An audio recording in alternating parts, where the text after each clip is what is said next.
Bismillahirrahmanirrahim. Assalamualaikum warahmatullahi wabarakatuh. Perkenalkan, nama saya Siti Nur Susanti, mahasiswi Universitas Muhammadiyah Bandung, kelas Manajemen Weekend. Pada kesempatan kali ini, saya akan membahas mengenai zakat dan jenis-jenis dari zakat. Yang pertama, akan saya bahas mengenai pengertian dari zakat sendiri. Pengertian menurut bahasa. Kata zakat berasal dari bahasa Arab yaitu zakah, yang berarti bersih, suci, subur, berkat, dan berkembang. Yang kedua, pengertian menurut istilah. Zakat menurut istilah adalah sejumlah harta yang wajib dikeluarkan oleh umat muslim dan diberikan kepada golongan yang berhak menerimanya sesuai dengan syarat yang telah ditetapkan. Lalu yang berikutnya, pengertian zakat juga tertulis dalam Al-Quran, surat Al-Baqarah, ayat ke-43, yang berbunyi, wa aqimus sholata wa atuz zakah warka'u ma'ar raki'in, yang artinya, dan dirikanlah sholat, tunaikanlah zakat, dan rukuklah beserta orang-orang yang ruku. Kemudian, hukum mengenai zakat. Zakat ini merupakan bentuk ibadah seperti sholat, puasa, dan lainnya yang telah diatur berdasarkan Al-Quran dan Sunnah. Ibadah ini termasuk dalam rukun Islam yang keempat dan menjadi salah satu unsur penting dalam syariat Islam. Karena itu, hukum membayar zakat adalah wajib bagi setiap muslim yang telah memenuhi syarat-syarat zakat. Lalu mengenai syarat menunaikan zakat itu ada 4. Yang pertama Islam, zakat hanya dikenakan kepada orang-orang yang beragama Islam saja. Yang kedua itu balik dan berakal. Orang-orang yang berakal dan membalik ini wajib membayar zakat. Yang ketiga dimiliki secara sempurna. Artinya harta yang akan dizakatkan merupakan milik sendiri di tangan individu dan tidak berkaitan dengan orang lain, atau harta tersebut disalurkan atas pilihannya sendiri. Yang terakhir itu mencapai nisab. Nisab ini adalah batasan antara apakah kekayaan itu wajib zakat atau tidak. Jadi harta yang dimiliki seseorang telah mencapai nisab, maka kekayaannya wajib untuk dizakatkan. Nah, lalu mengenai jenis-jenis zakat itu ada 2. Yang pertama ada zakat fitrah dan ada zakat harta atau zakat mal. Yang zakat fitrah ini adalah zakat yang wajib dikeluarkan muslim menjelang Idul Fitri pada bulan suci Ramadan. Besar zakat ini biasanya setara dengan 2,5 kg atau 3, liter beras atau makanan pokok per jiwa. Namun, beras atau makanan pokok tersebut dapat diganti dengan uang senilai 2,5 kg atau 3, liter beras dan diberikan kepada lembaga-lembaga penyalur zakat. Lalu penjelasan mengenai zakat harta atau zakat mal. Zakat mal ini adalah zakat yang dikeluarkan seorang muslim yang mencakup hasil perniagaan, pertanian, pertambangan, hasil laut, hasil ternak, hasil temuan, emas dan perak. Nah, untuk zakat mal ini dia ada perhitungannya tersendiri. Biasanya rumusnya 2,5% dikalikan jumlah harta yang tersimpan selama 1 tahun. Di sini saya akan memberikan beberapa contoh dari zakat mal atau zakat harta. Di sini contoh yang pertama itu ada binatang ternak. Contoh nisab untuk binatang ternak, misalnya unta adalah 5 ekor, sapi 30 ekor, kambing atau domba itu 40 ekor. Nah, ketentuan volume dari zakatnya itu sudah ditentukan sesuai karakteristik tertentu dan diambil dari binatang ternak itu sendiri. Lalu yang kedua, contohnya itu ada harta perniagaan. Nah, harta perniagaan ini adalah harta zakat mencapai nisab setelah dikurangi biaya operasional, kebutuhan primer, dan membayar utang. Lalu yang kedua itu kepemilikannya telah melewati masa 1 tahun penuh. Jadi jika harta perniagaannya ini kurang dari 1 tahun, maka itu tidak wajib untuk dizakatkan. Lalu contoh yang berikutnya adalah hasil pertanian. Hasil pertanian yang bisa untuk adalah hasil tumbuh-tumbuhan atau tanaman yang bernilai ekonomis seperti biji-bijian, umbi-umbian, sayur-sayuran, buah-buahan, tanaman keras, tanaman hias, rerumputan, dan dedaunan. Ditanam dengan menggunakan bibit bijian di mana hasilnya dapat dimakan oleh manusia dan hewan.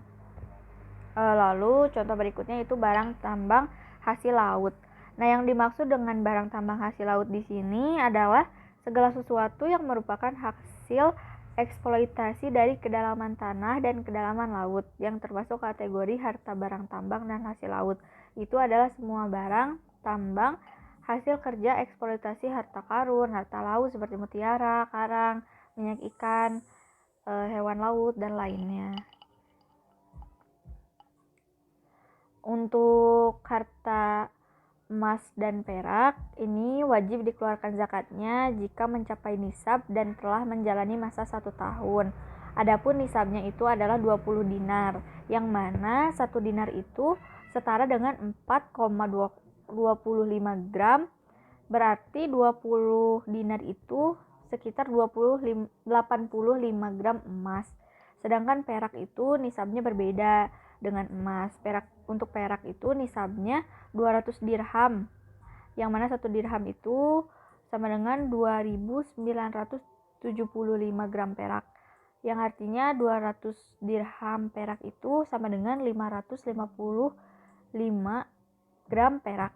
Sedangkan kadar yang harus dikeluarkannya adalah 2,5%. Itu. Lalu ada harta perusahaan. Nah, harta perusahaan ini nisab zakatnya adalah senilai dengan zakat emas. Jadi sama, kadarnya itu 2,5% setiap tahunnya. Cara menghitung zakat perusahaan itu yang pertama, menentukan dan menilai harta atau aset yang wajib dikenai zakat sesuai syariah. Yang kedua itu menentukan dan menilai kewajiban yang mengurangi harta atau aset kena zakat.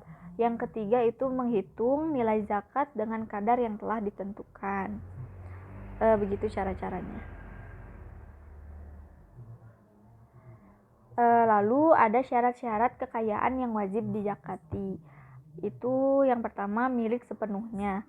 Milik sepenuhnya di sini artinya harta dimiliki dan diambil manfaatnya secara penuh. Harta tersebut didapatkan secara halal. Jadi syaratnya untuk zakat ini harus harta yang didapatkan secara halal, jadi tidak boleh hasil mencuri atau dengan cara yang tidak halal lainnya.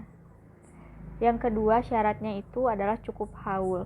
Cukup haul di sini maksudnya adalah harta tersebut dimiliki genap 1 tahun selama 354 hari menurut tanggalan Hijriyah atau 365 hari menurut tanggalan Masehi.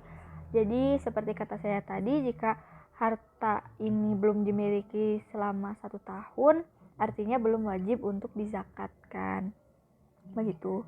Lalu yang ketiga itu berkembang. Harta tersebut dapat bertambah atau berkembang bila diusahakan atau mempunyai potensi untuk berkembang. Yang artinya jika kita memiliki perusahaan, lalu perusahaannya itu tidak ada kemungkinan untuk bisa lanjut di masa depan, yang artinya akan segera gulung tikar, itu kita tidak wajib membayar zakat untuk zakat harta. Yang keempat itu syaratnya adalah cukup nisab. Di sini harta tersebut telah mencapai jumlah tertentu sesuai dengan ketetapan syara.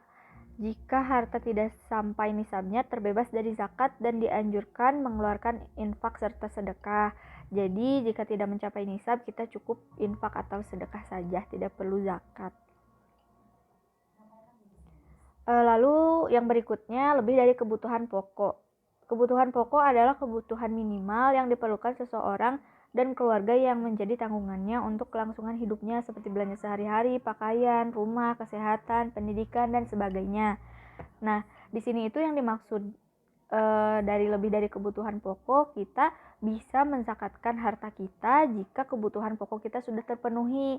Jadi ini zakat harta ini memang jika kita tidak bisa memenuhi kebutuhan pokok, kita lebih diutamakan untuk memenuhinya dulu dibanding untuk membayar zakat harta. Nah, lalu yang terakhir ini syaratnya bebas dari hutang. Jadi orang yang mempunyai hutang sebesar atau mengurangi senisab yang harus dibayar pada waktu yang sama dengan waktu menunaikan zakat, maka harta tersebut terbebas dari zakat. Jadi jika orang itu terikat dengan hutang, artinya tidak wajib untuk dikenakan zakat hartanya tersebut. Lalu yang bahasan terakhir yang akan saya jelaskan di sini mengenai alasan kurangnya kesadaran masyarakat dalam membayar zakat selain zakat. Alasan yang pertama itu karena kurangnya kepercayaan terhadap lembaga pengelola zakat.